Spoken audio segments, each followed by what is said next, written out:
que llevabas conversando, me dijiste buen amigo y me detuve asombrado al ver la pedagogía del camino de Emaús. En el camino de Emaús, Jesús no solamente nos muestra lo que tenemos que hacer, sino que además nos muestra la manera de hacerlo. ¿Qué tenemos que hacer? Evangelizar. Pero evangelizar es un proceso. No se evangeliza de la noche a la mañana. Nos dice el documento de Aparecida, en el numeral 278, que la evangelización tiene un proceso. Lo primero, el encuentro con Jesús. Lo segundo, la conversión personal y comunitaria.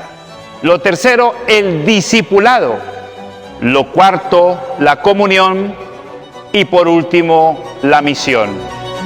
Comprender estos elementos del proceso hace que la evangelización no sea una improvisación permanente, sobre todo cuando entendemos que sin el encuentro con Jesús no puede existir misión posible. Pero la manera de hacerlo es la pedagogía del camino. Lo primero dentro de la pedagogía es acercarse. Para que exista un verdadero encuentro con Jesús, tiene que haber cercanía con Jesús. Nosotros estamos llamados primero a hablar con Jesús y después dar testimonio de esa conversación. Pero sobre todo, no podrá haber una conversación eficaz con Dios a través de Jesús si no existe proximidad. La cercanía es fundamental. Solo se conoce la realidad si estamos cerca. Solo se sabe mejor de la vida si nos acercamos. Después, la pedagogía del camino de Emaús dice que Jesús pregunta cuál es el tema de la conversación. ¿De qué conversamos en el camino? Muchas veces nuestra conversación exige una pregunta. Y esta pregunta exige detenerse, hacer silencio para poder escuchar. En esta pedagogía de la escucha, también en la pedagogía de la iluminación, pues Jesús, después de acercarse, preguntar, hacer silencio para escuchar, ilumina el entendimiento. Qué torpes son para comprender lo que dijeron los profetas. Pues aquel que se ha detenido delante de la realidad, que ha sabido escuchar la realidad, que hace preguntas, está listo para iluminar. ¿Pero con qué iluminamos? Con la verdad de la palabra. Y la verdad de la palabra es aquella que transforma el interior. Por eso, seguidamente del encuentro con la palabra, viene tocar el corazón. Son los discípulos de Emaús los que le piden a Jesús que se quede, porque el encuentro ha sido tan agradable, ha impactado tanto sus vidas, que es imposible dejar que siga adelante. Después el que se queda se sienta a la mesa. Compartir la mesa es compartir la vida. No podemos evangelizar sin meternos en la vida. Y meternos en la vida no para maltratarla, sino para cenar, compartir lo fundamental y lo esencial. Jesús se sienta en nuestra mesa, nos invita a la cena, se hace familia, se hace próximo a cada uno de nosotros. Después, partir el pan. Ahí nos reconocen. La experiencia de la caridad es la experiencia transformadora de la solidaridad. Quien parte, comparte. Si somos capaces de compartir lo que somos con los demás, entonces se abrirán los ojos de una humanidad que podrá reconocernos no solamente en el camino, sino cuando somos capaces de partir y compartir el pan. Y por último, promover a la acción, o sea, la misión. Jesús se toma el tiempo, camina, toca el corazón, ilumina el entendimiento, comparte la mesa, parte el pan, y solo aquellos que han visto esta proximidad de Dios, entonces salen a comunicar a los demás lo que les ha pasado en el camino de Emaús. Que aprendamos también que el discipulado es aquella experiencia donde intentamos cada día más tener la misma espiritualidad de Jesús. Y esta espiritualidad de Jesús está marcada por lo que Él hizo. Y aquel que desee seguir a Jesús deberá imitar también su comportamiento y su manera de vivir. Nos dice precisamente los Filipenses capítulo 2, versículo 5, tengan los mismos sentimientos de Jesús. Nos dice San Pablo en la segunda carta a los Corintios capítulo 11, hay que imitar a Jesús. Y esta imitación es existencial. De nada nos sirve hablar con tanta propiedad de lo que hizo Jesús o lo que fue Jesús sin imitar su manera de vivir, sin imitar su comportamiento. Al menos 3 aspectos fundamentales para pensar en la espiritualidad de Jesús. Lo primero, hablamos de una espiritualidad profética. Y esta espiritualidad profética tiene que ver con aquel que se conecta con la realidad. Recordemos lo siguiente, los profetas denuncian y anuncian. Atención, a veces decimos que el profeta primero anuncia y después denuncia. Si vamos al profeta Jeremías, descubrimos que el mandato de Dios fue arrancar, arrasar, derribar, destruir. Son verbos de denuncia.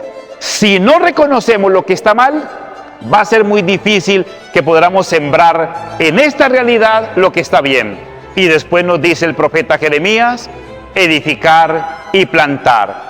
El profeta está llamado a la denuncia y al anuncio. Aprendamos a denunciar lo que está mal en nosotros. No podremos intentar, como dice el Evangelio, tratar de sacar la mota en el ojo ajeno si no somos capaces de mirar la viga en el propio. Esto es examen de conciencia.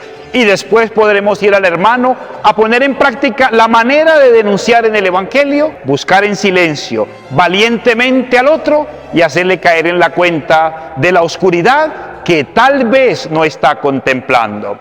Desde este punto de vista, reconociendo la espiritualidad profética, también tendremos que decir que los profetas se convierten entonces en aquellas personas indignadas por la oscuridad prevaleciente en la sociedad. Una oscuridad marcada por 2 aspectos. Por un lado, la indiferencia de algunos religiosos que pasan de largo delante del que sufre. Recordemos el pasaje del buen samaritano. Y segundo, por la inconsciencia de los poderosos, que siguen explotando y maltratando, generando dolor y a veces bajo la resignación de un falso ropaje religioso. El profeta también es una presencia alternativa.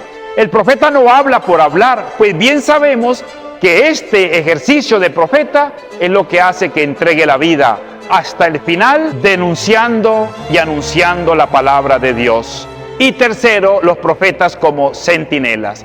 Ante una sociedad que vive dormida, el profeta está despierto. El profeta ve lo que los demás no quieren ver. El profeta se arriesga a ir más allá hasta donde los demás no quisieron ir. El profeta está despierto y es capaz de descansar en medio de la tribulación de cada día porque sabe en quién ha puesto su esperanza. Así que el discipulado que aprende del Jesús profeta, que imita a Jesús como profeta, sabrá comprender el segundo aspecto fundamental, y es la espiritualidad de Jesús es una espiritualidad centrada en el reino de Dios. Quien desee imitar a Jesús debe inscribirse en un proyecto, y hay que decirlo de la siguiente manera: en el centro de la espiritualidad de Jesús no estaba Dios, estaba el reino de Dios. Jesús nunca pensó a Dios sin un proyecto por construir. En el centro de la espiritualidad de Jesús está el trabajo de hacer la voluntad del Padre a través del proyecto del reino de Dios. Pero este proyecto del reino de Dios exige primero el proyecto del reinado de Dios que se gesta en nuestro interior, pues el reino de Dios está dentro y entre nosotros. Y lo tercero, para imitar dentro del discipulado de Jesús, está la espiritualidad de la esperanza. Nos dice el capítulo 14, versículo 6 de San Juan: en la casa de mi Padre hay muchas habitaciones. Si no fuese así, no les hubiese dicho que me adelanto a prepararles un lugar. Así que hay esperanza. Dios se encarga del futuro.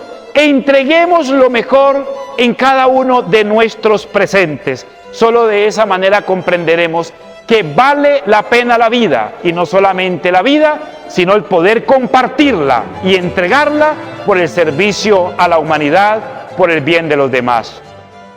Que el camino de Emaús se convierta en la razón de ser de nuestra esperanza, Que el camino de Maús se convierta en la razón de ser de lo que somos y que aprendamos lo que tenemos que hacer, los pasos del proceso de evangelización y la manera de hacerlo, o sea, la pedagogía del maestro. Bendiciones para todos.